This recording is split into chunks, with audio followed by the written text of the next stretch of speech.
I never imagined one night could change the course of my life. It all began with a simple decision, one I made without thinking twice. I had been in a long, exhausting relationship that drained every part of me, emotionally and mentally.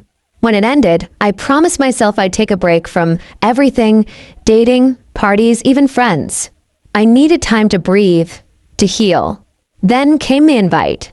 My best friend, Emily, was hosting a small get-together at her place. It was just going to be a few old friends from college, some snacks, and music. Nothing wild. She called me 3 times that Friday and sent a message that struck a nerve. "You deserve one night of fun, Jess. Come on for me." I stared at my phone for a while, debating. Part of me wanted to curl up in bed and let the night pass in silence. But a louder part of me, the part that missed laughter and warmth, whispered, "Just go." So I said yes. Walking into Emily's apartment felt like stepping into a time capsule. The cozy living room was filled with familiar faces, soft music played in the background, and the smell of freshly baked cookies filled the air. It felt safe. For the first time in months, I didn't feel like the broken version of myself I had become. Then I saw him. Tyler. He was standing by the kitchen counter holding a drink, talking to someone I didn't recognize. His laugh, I'd know that sound anywhere. Tyler and I had shared something during our senior year of college. It wasn't a full-blown relationship, but it was intense, complicated, and left unfinished. He had left for a job out of state, and we drifted apart. No goodbye, no closure. Just silence. I tried not to stare, but I wasn't doing a good job. Emily caught me. She leaned in and said, "Still got a thing for him, huh?" I shrugged, trying to act indifferent. It was a long time ago. She smiled knowingly. "Well, he asked if you were coming tonight." My heart skipped a beat.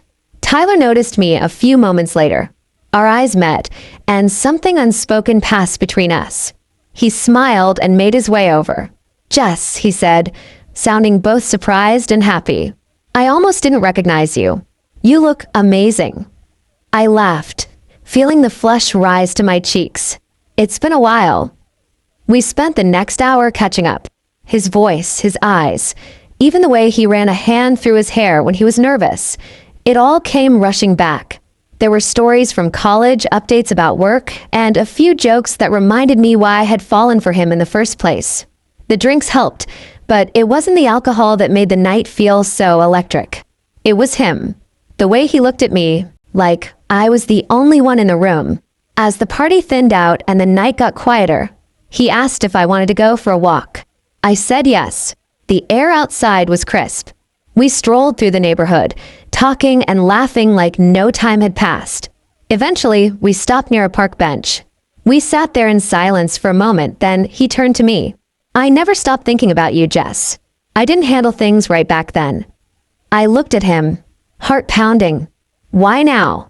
Why say this tonight?" "Because I didn't expect to see you," he admitted. "And seeing you reminded me of what I lost. I don't want to mess it up again." It felt surreal. I should have been cautious. I should have asked more questions. But I was tired of overthinking. I leaned in and our lips met. He walked me home. We spent the rest of the night talking until dawn. Nothing happened beyond that kiss and the conversation, but something had shifted inside me. The days that followed were filled with messages and late-night calls. Tyler wanted to see me again. He wanted to try. I was hesitant, but I couldn't deny the connection. We started dating. At first, everything was magical. He'd show up with coffee, take me out for lunch, leave little notes in my mailbox. My friends were happy for me, Emily especially. She believed in second chances. I wanted to believe in them too. A few months in, I was falling hard. I let my guard down. I shared things I hadn't told anyone. My fears, my dreams, my past hurts. And he listened. He made me feel seen. Until the night, I found his phone buzzing on the coffee table while he was in the shower. A message popped up from someone named Rachel. "Last night was perfect. I miss you already." My stomach dropped. I stared at the screen, hoping it was some misunderstanding. When he came out, I confronted him. At first, he lied. "She's just a friend," he said. Then he saw the look on my face and sighed. We were seeing each other before I saw you again. I didn't know what to do. I didn't plan on reconnecting with you, Jess. It just happened. I felt like the floor had been pulled from under me. Are you still seeing her? He hesitated.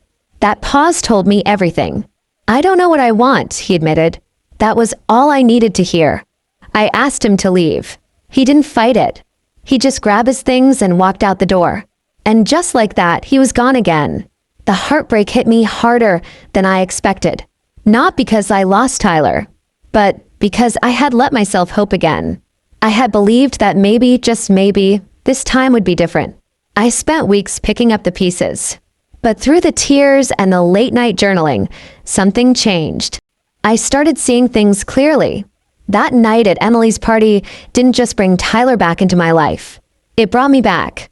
I remembered what it felt like to laugh, to connect, to feel alive.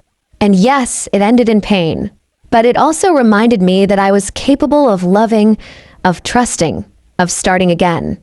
One night with friends changed everything. Not because it led to a fairy tale romance, but because it led me back to the person I had forgotten, myself. So if you ever find yourself saying no to everything out of fear, out of exhaustion, out of heartbreak, maybe consider saying yes just once. Not because it guarantees a happy ending, but because sometimes it brings the beginning you didn't know you needed. That night changed everything. And I wouldn't take it back for the world.